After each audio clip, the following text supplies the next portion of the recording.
Well, let's take a look at how the Kenyan market performed for the day and quickly check in on that index. As you can see, a 0.3% rise sitting in positive territory.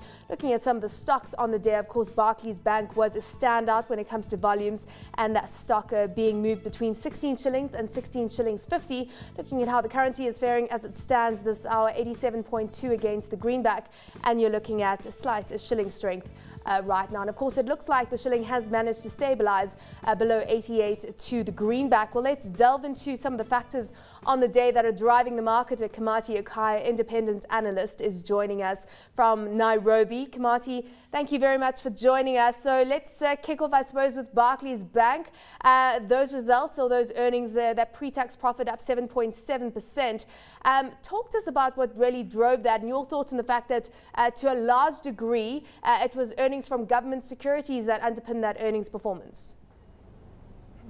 Yes, a very good afternoon to you. Yes, indeed, it was quite largely to do with the fixed income securities trading, a lot of government security trading that really drove up those incomes from Barclays, Kenya. And one of the very interesting things about those results that came out was actually to do with cost containment. Remember, back in 2012, last year, the first half of the year was very, very tough for the economy as a whole, with very rising interest rates, a lot of inflation. And Barclays at this particular time, with these results, actually managed to come out on top. That 8% increase in terms of the net profit and actually even profit before tax. But looking at the cost containment is where my issue was. The company was actually able to maintain those costs, especially looking at the non-interest aspect of the costs, because the interest section really did increase because of the rising inflation rates, the rising interest rates, and the company, as far as those non-interest affiliated costs,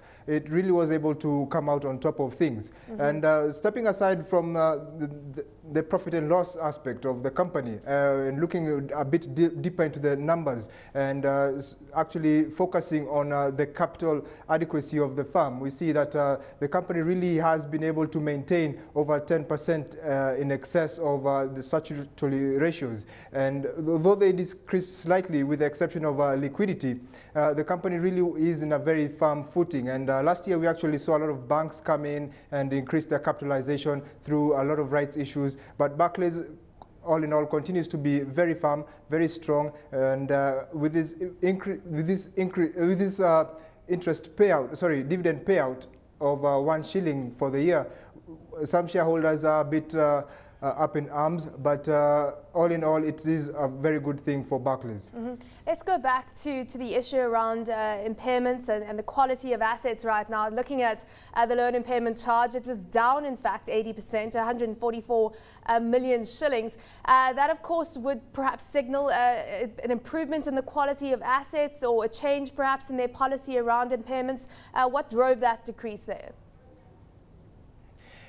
Yes, keep in mind that Barclays for the Kenyan market is a very conservative institution in terms of who it lends out to, and also in terms of the kind of target clientele that they have. So with that particular background in mind, that is really what has been able to drive the company's containment of those non-performing loans, of those allowances for those non-performances. And looking at it from that particular angle, and also from the background of a very high interest rates, it really is commendable that the company has actually been able to decrease that allowance provision with such a magnitude. What about interest rates? Because lending rates are a topical issue in Kenya right now, and it seems that Barclays has been reluctant to decrease their lending rate. Any commentary there about that, and what are your thoughts on them and the impact that that will have on their net interest margin going forward?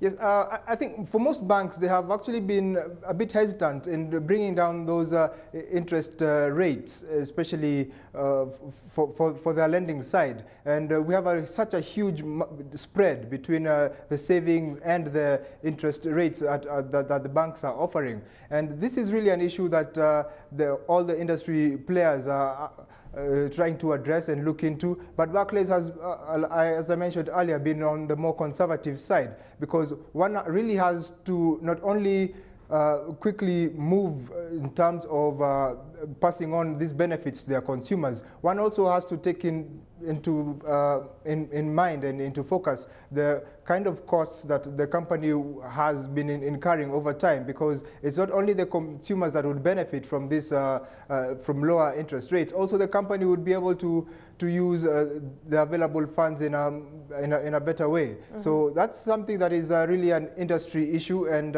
unfortunately at this particular point in time, Barclays seems to be continuing to benefit from that huge spread. Very quickly before we move on, would you buy the stock, hold the stock right now? Well, I think I would hold that particular stock, but as always, I like to point out that that would be a personal play, and every particular investor ought to consider their individual risks and returns and their individual portfolios. Now let's move on to the insurance space, because Pan-African Insurance was the top gainer on the market today. It's up over 4%. Your thoughts on the insurance sector right now? It's receiving a lot of attention ahead of the election and the products they've released to insure against political risk. Did you like Pan-African Insurance specifically?